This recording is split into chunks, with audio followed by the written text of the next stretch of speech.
Yung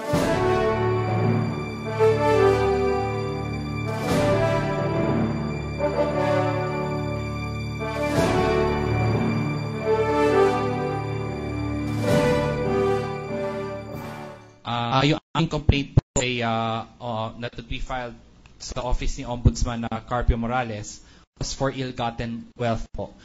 Hindi po ito complaint that is saklaw po ng Article 2 ng impeachment, which is non-disclosure po ng SALN. So, iba po yung aming complaint at ginawa po namin ito dahil nga po yun nga po, para marami pong mga katanungan, marami po na gusto namin pong masagot tungkol po dito sa mga lumabas na dokumento nitong impeachment trial. Okay, I just got hold of a press release. I think this came from your group. What is the name of your group again? Kaya natin po. Okay. You obtained a document coming from an anonymous source. Am I correct? That was what you mentioned a while ago. And you said here, it says here, Civil Society Group, Kaya Natin convener Harvey Kesh showed ABS-CBN News purported bank statement summaries which show Corona's alleged dollar accounts as well as euro accounts. He said he got the documents from allegedly deposited money. Who are these individuals? Dictate names po, Your Honor. At saka release from our organization about this. Meron bang nakalagay ng mga pangalan dyan sa dokumento mo na sinumiti mo kay Senate President? Opo, may mga pangalan po. Authenticate mo ba yan? Has that been authenticated? Your Honor, hindi po. As I said in my letter to the Honorable Presiding Officer, I can neither authenticate nor vouch for its veracity, primarily because I do not even know where it came from. So you had the guts and temerity to submit or to present that piece of those documents to the Senate President without verifying the authenticity of those documents. President were not authenticated. Opo, Your Honor. Pwedeng gawa-gawa mo lang. Hindi ko po gawa-gawa, Your Honor. Hindi, pwedeng mangyari yun, nagawa-gawa mo lang at ibinigay mo rito sa opisina ni Senate President. Dahil hindi mo alam kung kanino galing. Pwede rin may mag-assume na gawa-gawa mo lang. Correct. Hindi ko po gawa-gawa kasi, Your Honor. I'm sorry. I really don't know where this came from. And in fact, to be honest with you, I really felt bad when the focus of the interview that came out was really just about the documents. All right. You mentioned to the Senate President earlier that when you went to his office and about to present those documents that you had on hand, you saw media people there, and you did not bring these cameramen. Yes, Your You Honor. just saw. Did you know ang ginagawa ng media doon? Was the Senate President being interviewed? I do not know, Your Honor. But maybe, as I said, maybe they were waiting for me, Your Honor. So inabisuhan mo sila na ikaw ay 2 weeks ago po, Your Honor. Okay. When you receive these documents, I hope you will answer this truthfully. Nagtatawag ng reporter? Yes. At sinasabi mo documents given to me anonymously that shows that the Chief Justice has indeed 2 million euro accounts. Reporter. Meron ka bang, inulit ko siya, meron ka bang tinawagang 1, 2, 3 reporter para ibenta ang mga dokumento na hawak mo, na ibinigay mo sa Pangulo ng Senado? Okay.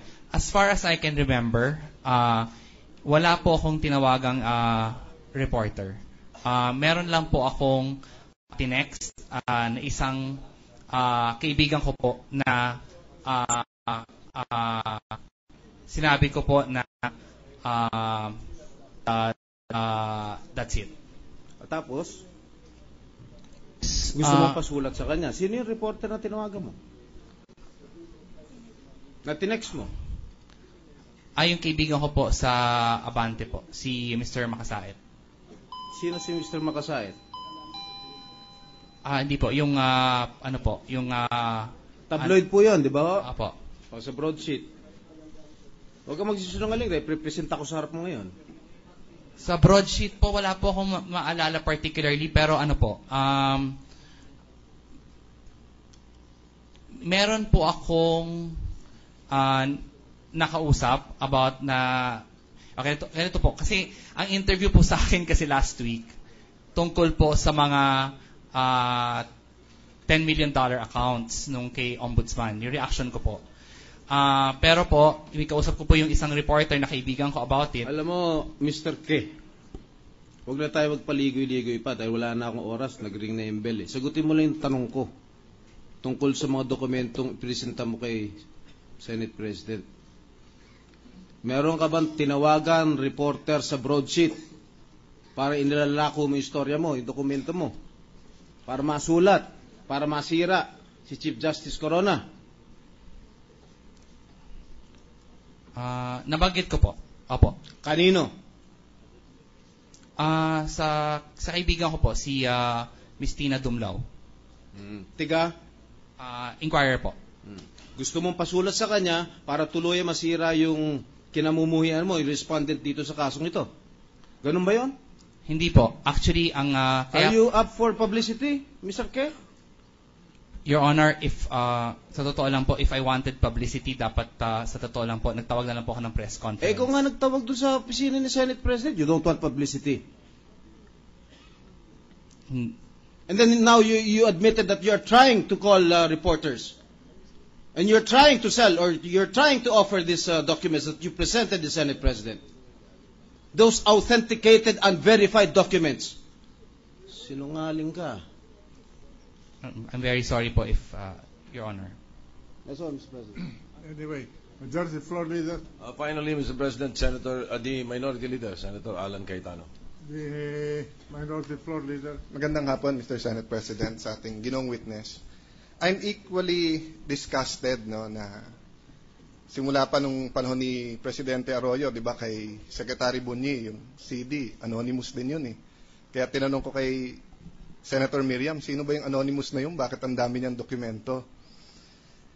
Alam niyo po, ang problema kasi dun sa mga anonymous, lalo sa mga politiko, sa mga public servants, celebrities, ang tagal-tagal namin bubuuin yung reputation. Gumawa ka ng 10 maganda, may lumabas na isang peking dokumento, nandun pangalan mo na Facebook, na Twitter, nalagay sa isang blog o na dyaryo na TV.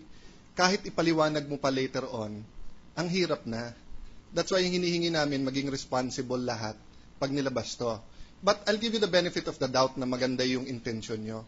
Mr. K, bakit kaya sa inyo binigay? Ano kaya sabi nung, kung sino mang gumawa nun, ano kaya sabi, dito natin ibigay kasi kaya natin tong grupo na to. I mean, kasi bakit sa inyo? Dahil nung chairman ako ng Blue Ribbon Committee, nung minority leader si Senator Pimentel, pag may nagbigay sa amin, anonymous, we'll find a way whether to post it or to tell the media, meron to, pero hindi namin i-release. Papupuntahan namin ng abogado and we'll ask them to execute an affidavit kasi kung hindi, baka masunog ka. So hindi ko sinasabing nasunog ka, hindi ko alam kung totoo yan o hindi. No? But yung, siguro, again, in hindsight, yung responsibility, di ba?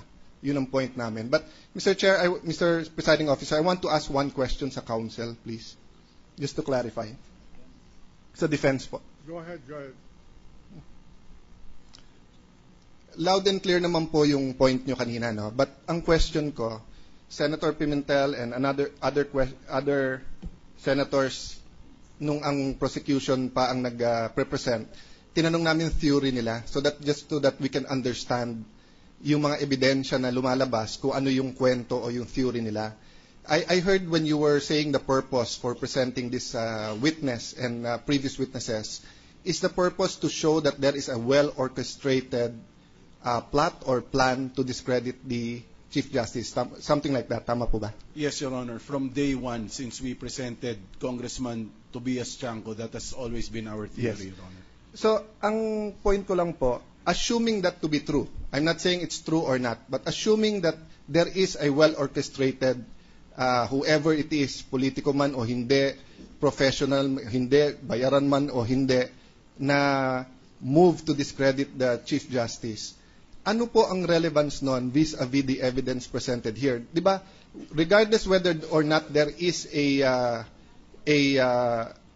professional or a orchestrated move to discredit the Chief Justice, the issue is whether or not he has assets that he did not declare dito sa SALN.